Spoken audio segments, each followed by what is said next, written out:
They tell me that I'm never gonna make it. They want me to do something that could make sense. They hate when I keep dreaming I'll be famous, but I don't give a fuck, I'ma keep chasing.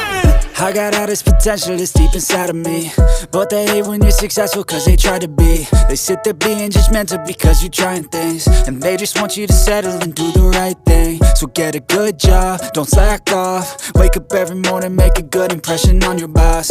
Don't do anything that I wouldn't do, and when you're making money, make sure you don't spend it too soon.